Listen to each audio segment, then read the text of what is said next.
Have you ever experienced a moment when it seemed like God was silent? When you prayed, asked, sought after Him, but felt no response? It's a difficult feeling, almost like being lost in a dark room, unsure of where to go. And in those moments, doubt begins to whisper. Has God forgotten me? Is He really listening? These moments of silence can be challenging, even distressing. After all, when we're facing battles, we expect God to speak, to guide us, to show the way. But what happens when all we hear is silence? Perhaps you find yourself in that place right now, waiting for an answer or direction. If so, I want to invite you to reflect.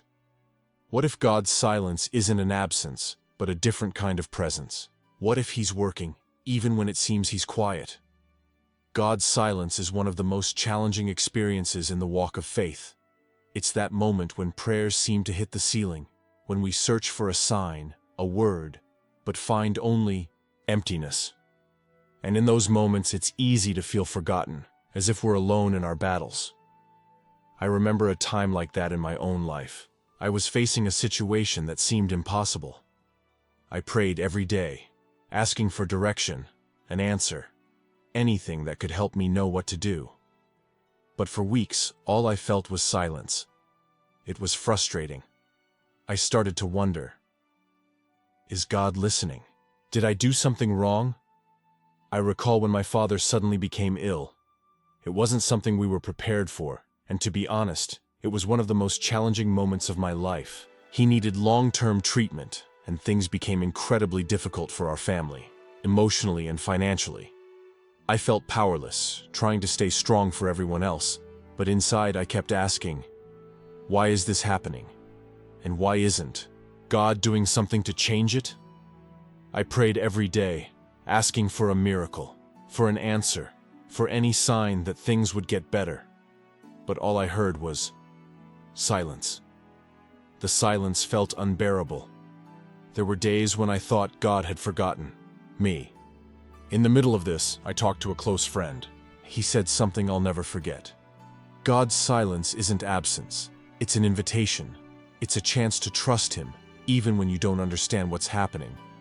Those words made me pause and think.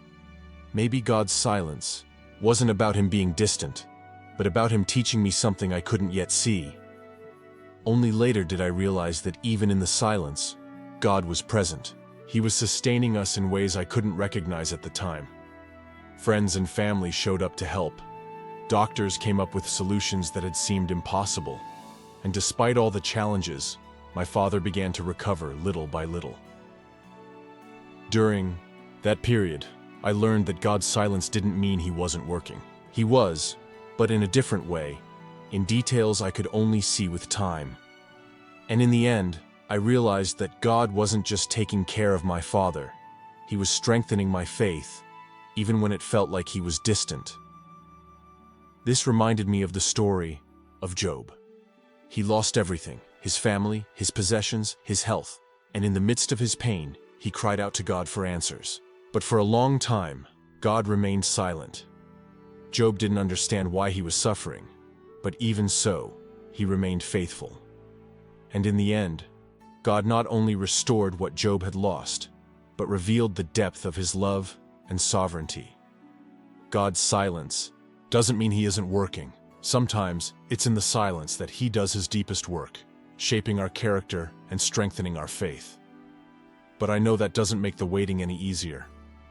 I also think of Martha and Mary when their brother Lazarus fell ill. They sent word to Jesus, expecting Him to come immediately and heal Lazarus. But Jesus delayed. By the time He arrived, Lazarus had already died. Martha said something many of us feel during moments of silence. Lord, if You had been here, my brother would not have died. John 11:21. But what Martha and Mary didn't know was that Jesus had a greater plan. He wouldn't just heal Lazarus, He would raise him from the dead, demonstrating God's power in an even more profound way. And that makes me wonder, how often do we interpret God's silence as a no, when in reality, it's a wait? How often do we think He's absent, when He's actually preparing something greater than we can imagine? I remember another friend who went through a season of silence in her life. She was praying for a job opportunity, something she desperately needed. Months went by with no response, and she started losing hope. But during that time of waiting, something began to change within her. She realized that the waiting period was an opportunity to reconnect with God on a deeper level, to trust Him beyond her circumstances. And at the right time, the opportunity came. Something far greater than she had expected. If you're facing God's silence right now, I want to remind you of something important. Silence isn't abandonment. He is with you, even when you can't. Feel Him, and maybe at this moment, the invitation is to trust, even without all the answers. The Bible tells us in Isaiah 55:8-9, "For my thoughts are not your thoughts, neither are your ways my ways, declares the Lord. As the heavens are higher than the earth, so are my ways higher than your ways, and my thoughts than your thoughts." This doesn't mean we'll understand everything, but it reminds us that God sees beyond what we can see. He is working, even in the silence, and His grace is enough to sustain us while we wait.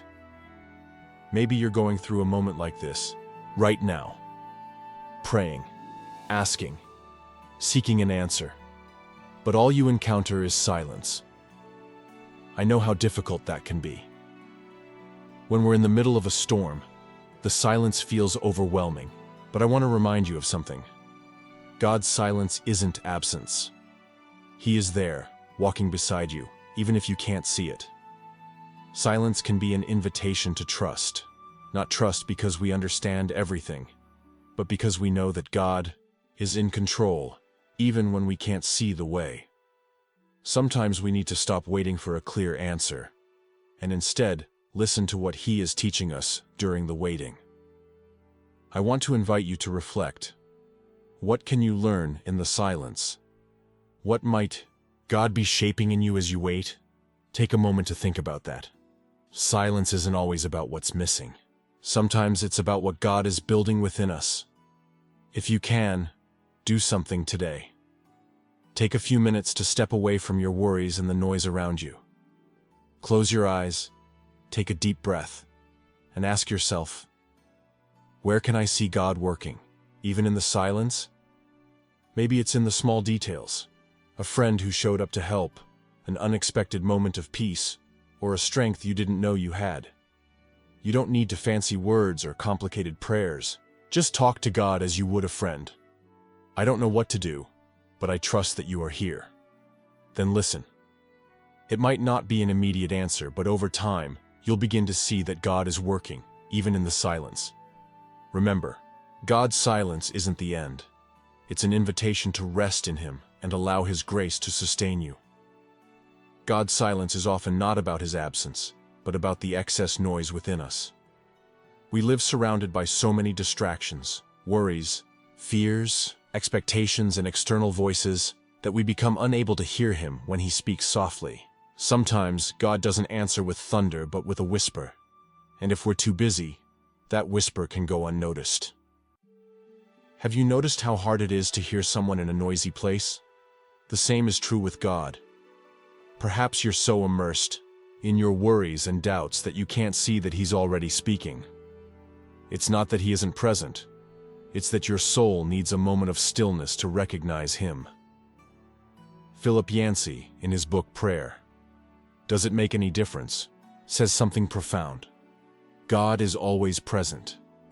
The problem isn't His distance from us, but our distraction from Him. I want to invite you to try something simple but powerful. Be still. Not just your lips, but your mind and soul. Take a moment to step away from the noise around you. Close your eyes, take a deep breath, and allow your soul to quiet down. As it says in Psalm 46:10-11, "Be still and know that I am God. I will be exalted among the nations. I will be exalted in the earth. The Lord Almighty is with us. The God of Jacob is our fortress." Let these words echo in your heart. Don't rush. Just trust that, in His time, God will speak what you need to hear, and know that He has something far greater for you than you can imagine. As it says in 1 Corinthians 2:9, No eye has seen, no ear has heard, and no human mind has conceived the things God has prepared for those who love Him. Be still. Listen. God is here and He is preparing something beautiful for you.